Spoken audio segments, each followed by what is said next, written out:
Well, hello everyone. Welcome to the For Pete's Sake podcast, and this is our 2023 year in review. And let's get this started right. Cheers. Cheers, brother. Cheers. It is kombucha, by the way. Yeah, don't worry. We're not encouraging alcohol use At midday. and talking about real estate. We're encouraging gut health. Yes.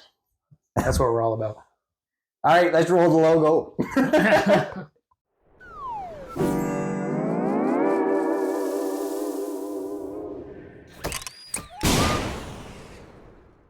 All right, yeah, so first podcast here in person, brother.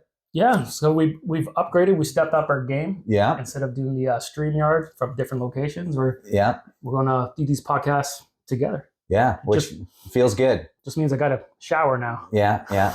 Ended up getting a new haircut for it, so hopefully that looks all right. Alex gets a new haircut every 7 days? Yeah, I think it's part of being a realtor. It's mandatory. They told me that in the course. All right, so let's dive into it. Bit of a wild year. Yeah. So we peaked, the average price peaked in April. Since that point, we declined by around $109,000. So for the first 4 months of the year, we went up 14%. 14% in 4 months. That's pretty good. Then we declined by about $109,000 and basically lost all of the gains that we saw in those first 4 months. And we finished the year with a difference between January and December of 3.2%. Somebody predicted that. I think it was me. We'll find that out later, though. I'm going to do a playback of our predictions for 2023, but someone, I won't tell you who, kind of nailed it this year. Yeah. You did okay. I did get the 3%, though. Yeah, you got the 3%? I did get the 3%. We'll go over our predictions at the end. Hang on. Let's roll the tape. Yeah. The way I see this year playing out is you'll see prices trend down for the next couple of months still. Bank of Canada is meeting, the 25th? That's right. Maybe another quarter point. I don't see it being a big one at this point. So then prices will trend down for a few months. We'll have a spring market. Not an aggressive one, but I think the buyers will come back. And then temporarily we might have even some bidding wars, maybe March, April, maybe into May. But I really see it balancing out by the summertime. And I see prices going down again later in the year. So we're going to trend down a little bit for the first few months. You might see prices go up throughout the spring market or the months just after as you know, closing dates and whatnot. But then by the end of the year, I see things trending back down again. And so the good news is I think we'll have a bit of a spring market. And I guess the other good news is, not to tease the next one, I don't see us spinning into a big recession either. Interesting. Yeah. So no recession. Apparently. Yeah. What about that? Was there no recession? Or tell us how Q2 and Q3 unfolded this year. Yeah, so we were close. Technically, we had one for a couple days there. But then Statistics Canada came in and said, nope, let's actually revise that number. And we actually saw positive growth. Surprise. So I think it went down from a negative, I think it was around -1, and it came up to a positive. It was still a decimal, but it was positive. So, I mean, I think I was still right, but... So for those who don't know, you need what? 2 back-to-back quarters. Negative quarters. Of GDP. So we had a negative Q2, then we had a negative Q3, but then what happened? Well, they changed Q2. They changed Q2. They changed Q2 to be positive. So dodged a bullet there, which is good. I don't think we're out of the weeds yet, but let's see. December job numbers didn't look good. This is a little aside. I did a bit of pre-research. Do you? Yeah. Go get her. So we added around 74,000 people to the country in December. 100 new jobs. Ooh, that's not good. Not good. Most of them part-time. So that's not looking good. 100 jobs out of 74,000. That's not good. So, yeah, I mean, that could be the story in January. We could see more of that. I still think we're heading for a recession. We'll talk about that at the end, but I'm still pretty set on a recession. Well, doom and gloom over here is always set on a recession. But but honestly, even though we're not technically in a recession, we've talked about this before. The gas pumps, the Yeah. grocery prices. Yeah. Some would argue that we are, or Yeah. we're in at least a fringe recession. Yeah. No, I think we are, but we'll see. But yeah, let's get back to that year in review with the average price. So for sort of annual basis, what we can do is we can look at what was the average price for the year. So they add up all of the average prices for each month, divide them by 12, and we get a number for the year. Here's something that's sort of neat. $632,000 in 2023, $633,000 And this is 2021. Average detached freehold Peterborough City. Yeah, so we're pretty much the exact same average price as we were in 2021. So 2022 was basically a write-off, and essentially we lost all of the gains that we saw in 2022 in 2023. So pretty much all of the gains that we saw got wiped out. That could be a result of larger borrowing costs. I mean, you look at interest rates, I would say they've gone up, 300% since 2022. You could see fixed in like a 1 to 2%. And now we're talking, 5 to 6, 7, depending on, your situation. So that definitely has a dramatic impact on how much people can borrow and essentially how much they can spend. So I think that's what we saw with that average price and why we're seeing a decline. Yeah, well, to me, 2022 was a bit of a mulligan, if you want to call it that. Yeah. Because we came out of the gates in January of 2022, and the market just was hopping. It was, maybe you want to call it, people pent up from the pandemic, and the buyers just came back and cranked up prices. And the peak, usually your peaks are in the the spring or maybe the fall. Yeah. But the peak in 2022 was in February, and that's where we saw the record highs. It trended down a little bit, and then we came back to reality by later in the year. So that's why I think of almost like I don't even look at 2022 because it's kind of an anomaly. Yeah. And there's a ton of demand. So, I mean, that's sort of where we ended up. We finished at around 678, 679 for the average price. Sorry, 579 for the average price in Peterborough for a residential detached home. And that was in December. We started the year at 598. So a decline of about $20,000 over those 12 months. So it is a decline, but I mean, it's not huge. Also, we have to take into account the sample size. So not a whole lot of sales in December. We can touch on that now. The sales basically took a nosedive since around June.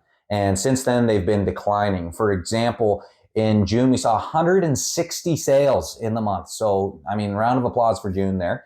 Then we dropped down to 52 in December, 54 in November. So it just, yeah, like Led Zeppelin. I got that reference. As they say. And then in terms of sales numbers for the year, this is a little bit shocking. The lowest amount of annual sales in the last 10 years. Not surprised. Yeah, so that stings a little bit. I mean, we've seen activity in the Peterborough real estate market, and it basically dropped off a cliff. For example, last year we saw about 400 more sales than we did this year. No. Yeah. And even though this is Peterborough City centric, the narrative is pretty consistent across the surrounding areas as well. It's kind of the kind of year we had. Yeah. So, I mean, what did you find in terms of how the year played out for your business and sort of your conversations with buyers and sellers? What was sort of the most common phrase that you heard? Common phrase. I don't know, shifting markets might be one of the common phrases. Yeah. But my summary of the year, this is from my personal sample size, plus, from conversations with colleagues and, researching. There's a lot of things going on in the world, a lot of different variables, but it felt like 2023 was the first conventional real estate year we've had. So for those who don't know, usually the real estate year kicks off pretty slow coming out of the holidays, but then the busiest time is usually the spring market. Kind of gets going sometimes as early as March, especially the waterfront market, and it gets hopping. So usually May, June are usually your peak months. Then there's a bit of a summer lull because people are busy, they're vacationing, kids are home. But then in the fall, after people get back into their routines, there's another pop, and usually late September, October, even November, maybe like the third, fourth busiest months. So we come into 2023, we have a spring market, and that's what the numbers show. So we go into the summer, there's a lull. So we were expecting the fall pop. And what happened is coming out of Labor Day into September, sales started to pick up, and then that's where they went off a cliff. Normally, the October numbers are high, November numbers are fairly high, but we basically didn't have a fall market. The buyers retracted, prices went down. Yeah, a lot of people scared buyers out there. Yeah. So I mean, for all the number folks out there like myself, let's look at 160 in June as sort of the peak. For reference, 93 in September, then 64 in October. Generally, your, what would you say, last couple weeks of September and sort of certainly going into October are kind of the start of the fall market. Yeah. So normally those are a bit high. And from September to October, we fell off a cliff. We lost about 35% in the number of sales between those 2 months.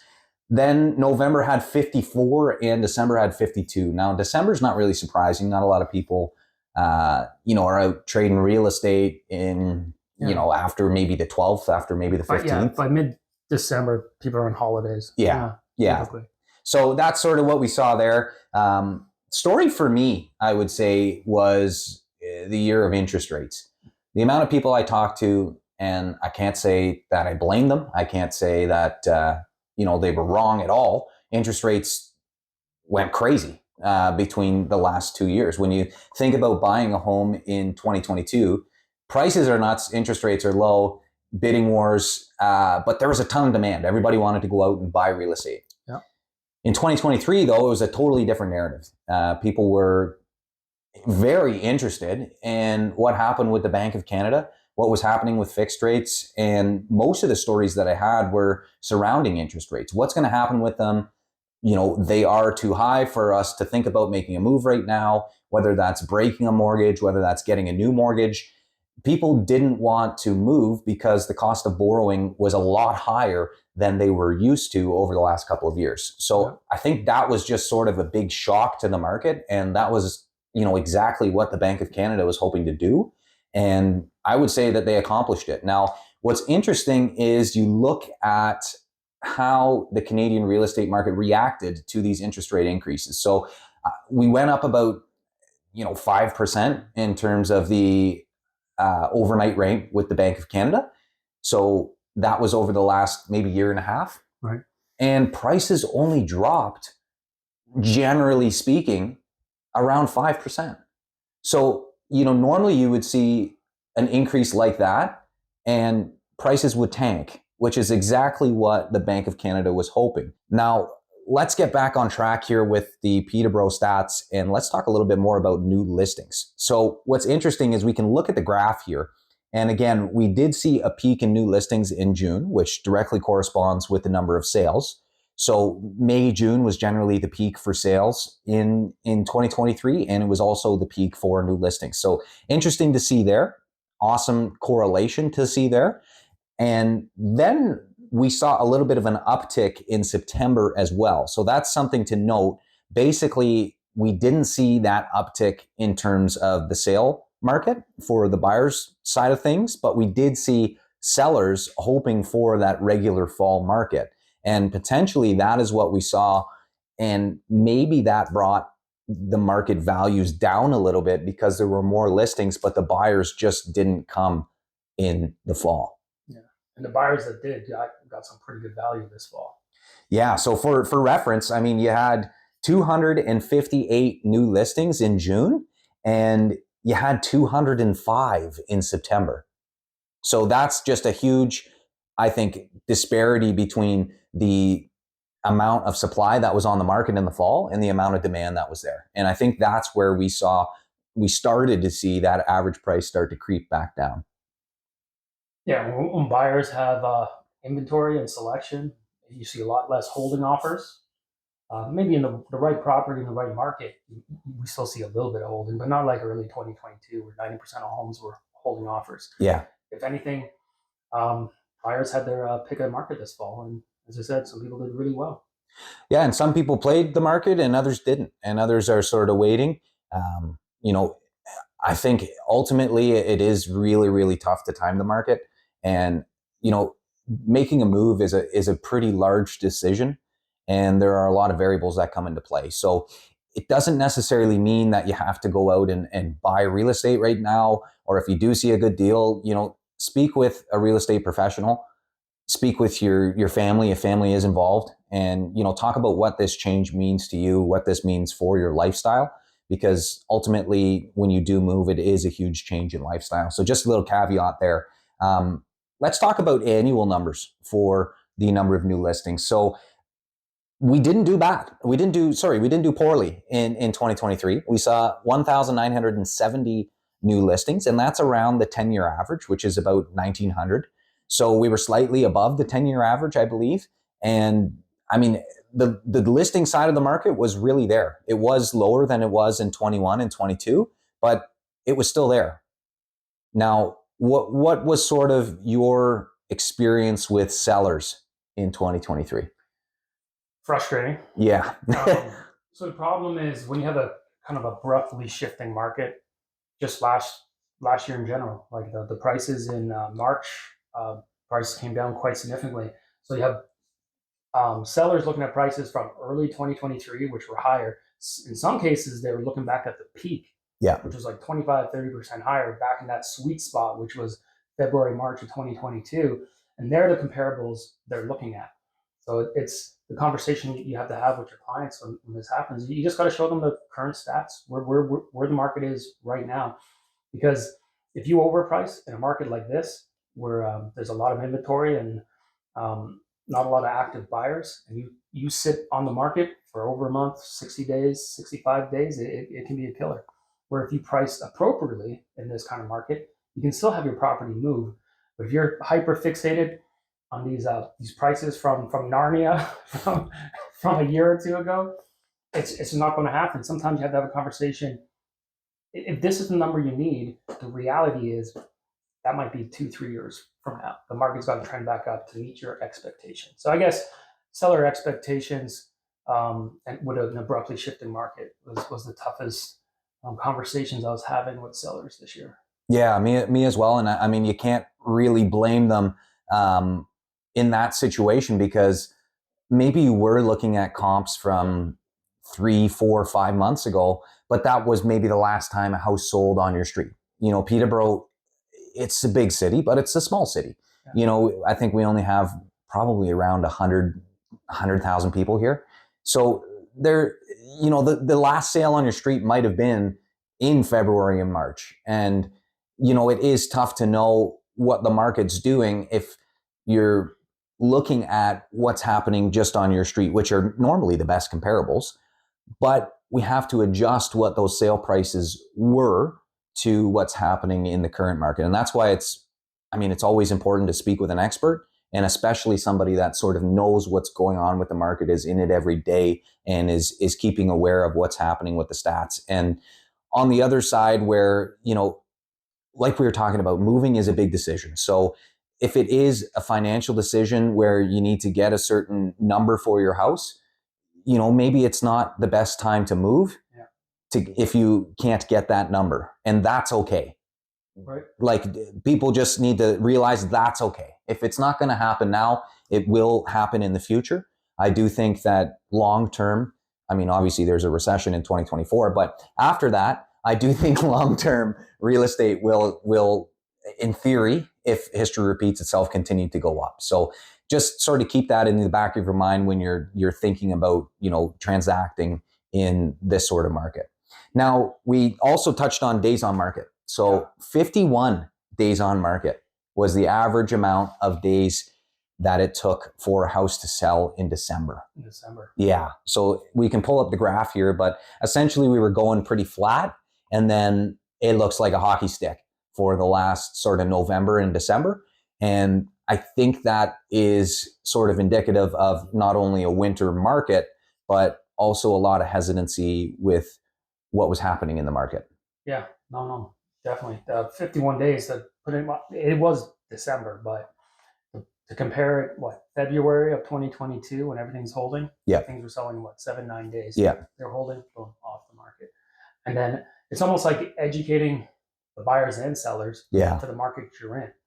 Because you'll have the armchair quarterbacks looking at all the stuff from last year, and they think they have a good sense of things. But the reality is, you got to keep your pulse on the market.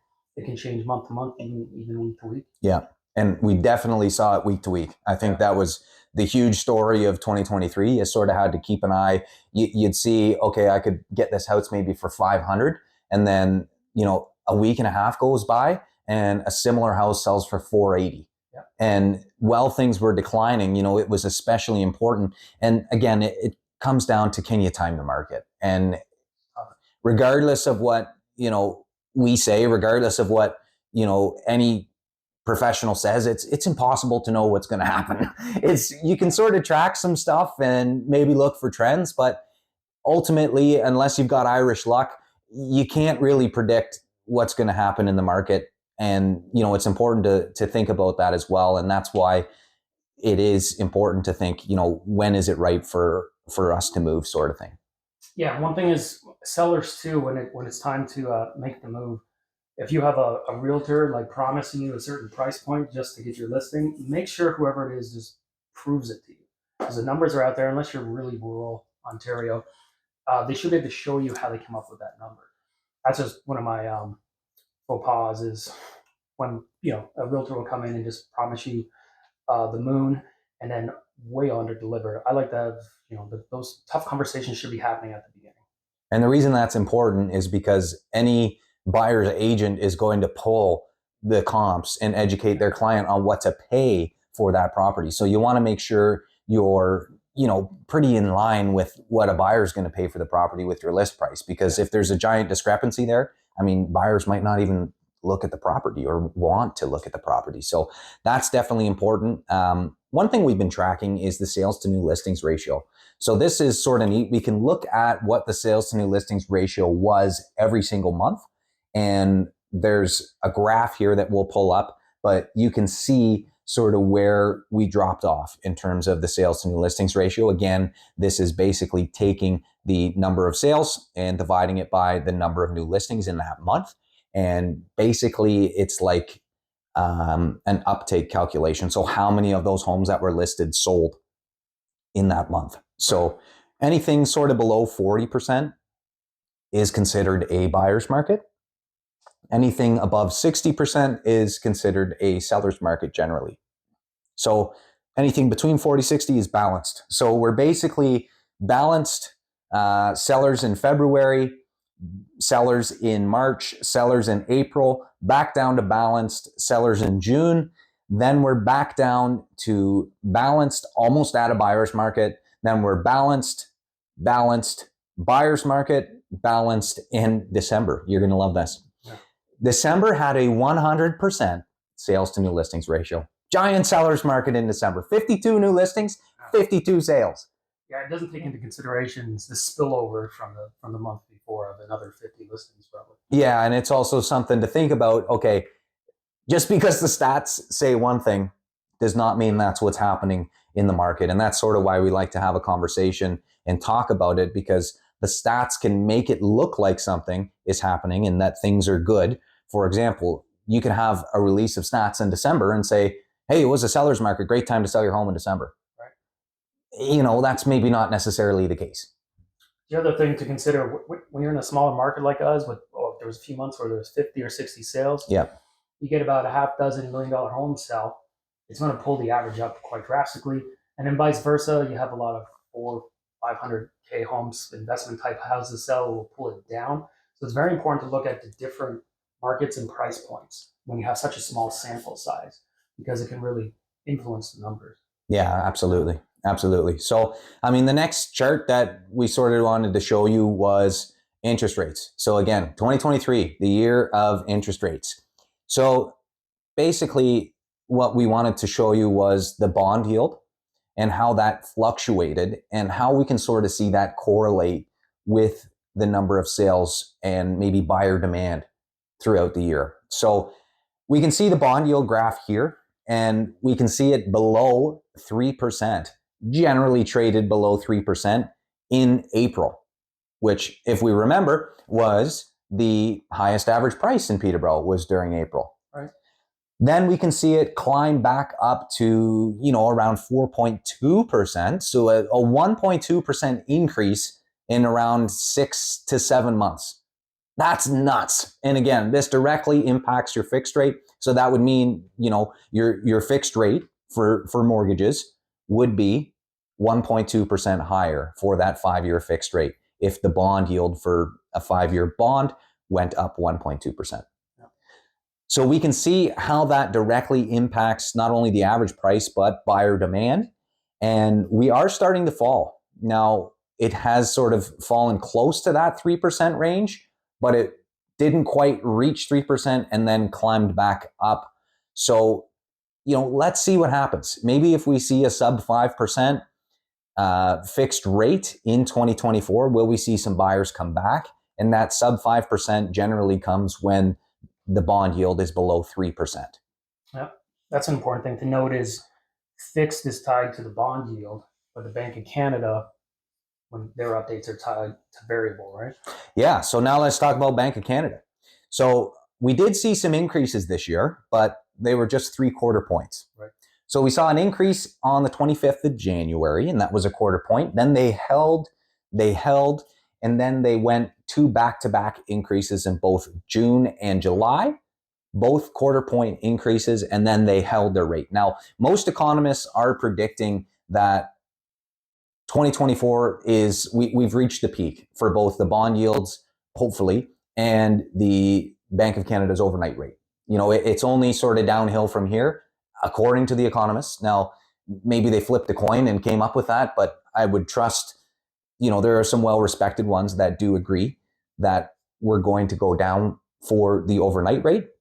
TD Economics actually just released a chart last week that said the overnight rate from the Bank of Canada would decline from 5% to 3.5%, which is a pretty big decline. That's 1.5% by the end of 2024. So I guess the question is, we're not mortgage professionals, but do you go out and get a variable rate? If we're at the peak, do you go out and get a variable rate? We did see a lot of variable rates, when they were low, but those people also suffered a lot from those Bank of Canada increases. So I don't know. I think it depends on your situation. What are your thoughts on variable rates? If you believe we're at the peak, I don't know, you need your crystal ball, but if you believe you're at the peak, then you want to go variable because you'll get a lower rate for this market and it'll consistently trend down as economists are predicting the market will go down.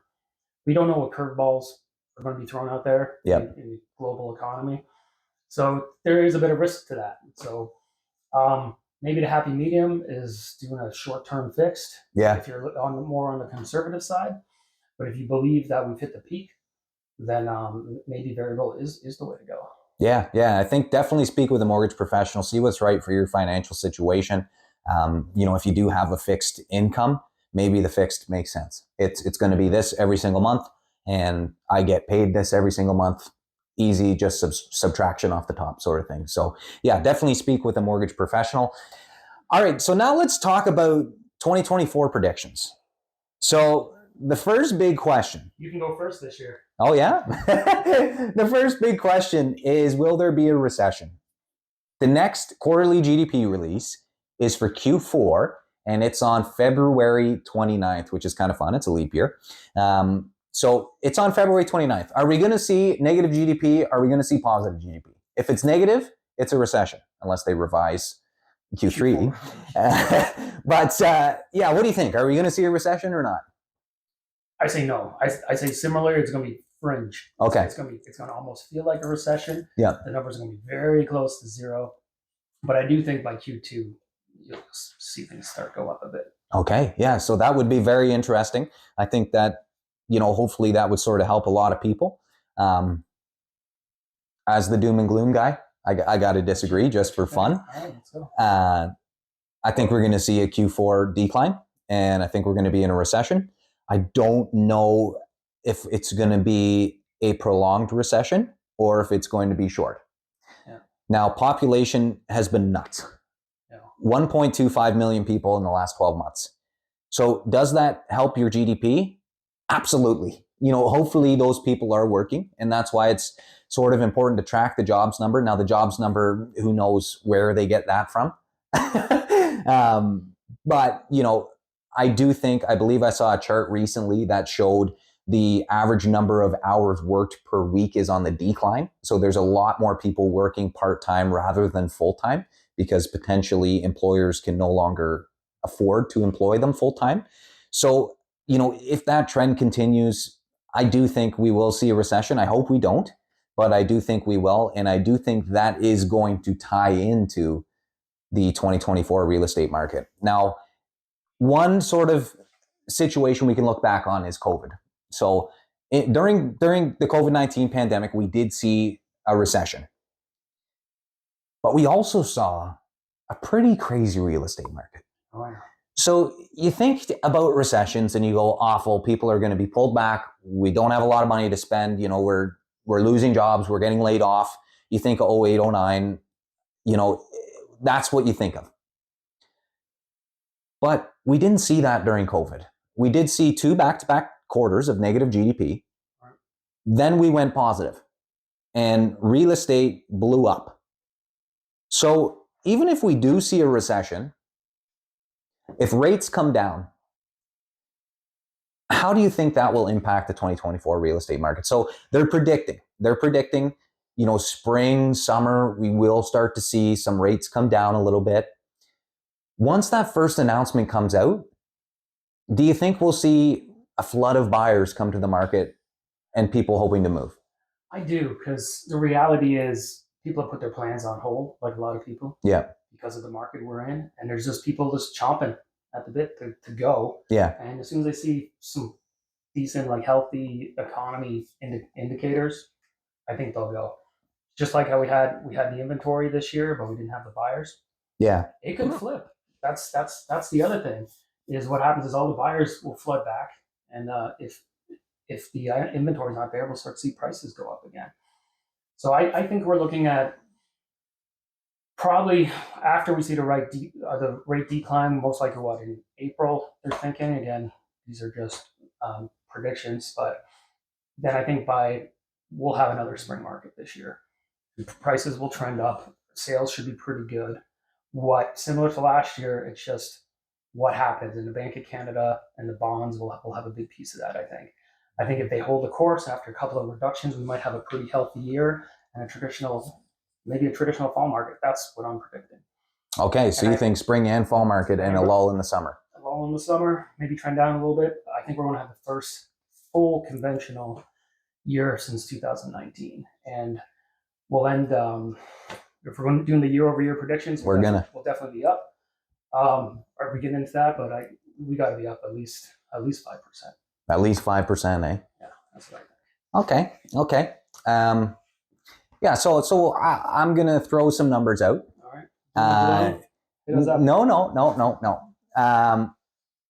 I gotta agree with you. So I think even if we see a recession, I think we will see buyers back to the market because most of the conversations I'm having, I'm waiting until spring, I'm waiting until interest rates come down, and then I'm thinking about moving. Those are sort of most of the conversations I'm having. And I think once, and it's just anecdotally, but once those interest rates do come down, I think buyers are going to come back to the market. So in terms of sales numbers, I think we'll see, I'm going to say an increase of 8% year over year in the number of sales. After how low it was in 23, yeah. Yeah, 8 to 10%, I think, in the number of sales annually. Average price, I think I'm going to go with, I'm going to go with 7 to 8% in the average price. I think we'll see a pretty large increase, and that is due to the supply and demand. I think we'll see demand start to match supply. And I think once that happens, because there won't be as much inventory on the market for the buyers to choose from, I think we'll start to see prices trend upwards because of that. And especially in the spring. And then I think we'll see it in the fall as well. Well, it's way less fun when we agree. Yeah, I know. I mean, I'm still doom and gloom. Don't worry, but it is my middle name. So if there is a recession, probably very brief. Yeah. Quarter. It's impossible to say because I think there's a lot more uncertainty this year than there was last year. I think there's more this year in 24 because I think people were expecting I for one, and a lot of the economists and people that I sort of tune into, we're all expecting things to be pretty bad. And I think they were bad, but I think we managed to sort of get out of it. Yeah. I know that, you know, at one point gas was sort of, I think it was like $1.60 or something here. Yeah, it was nuts. Down to 130, 125 now. Yeah, it was nuts. And then I know grocery prices, like I think we saw the bulk of inflation already. And I think inflation numbers are sort of going to be around that 3 to 4%. Yeah. See, I'm not an economist by any means, but the way I think about it is the 2 negative quarters of GDP is just a metric, but it's not black and white. Right. What happens? What's the difference between being almost at zero but in the plus to just negative? Well, what's the difference to the consumer, to the average Canadian? Probably not much, but by the metric, in 1 year in a recession, that's where I'm throwing you a bone here for your recession prediction. Yes. Because even though, so as we mentioned earlier, Q2 was a negative number, and then they reassessed it, and it was a slight positive, but Q3 was a negative. To me, we're talking marginal differences for that metric. So we're in a fringe recession. I'll take it. Yeah, I'll take it. Yeah. Got you. Yeah. So yeah, I mean, that's let's see what happens. We could both be wrong. I wouldn't be surprised if we were. We're just a couple guys on a couch with a sleeping beagle. That's pretty much it. So, I mean, yeah, thanks for listening. Thanks for watching. And we're hoping to sort of do this every single month now and get back to doing it in person because it's a heck of a lot more fun. So cheers. And without further ado, that's all, folks. Take care.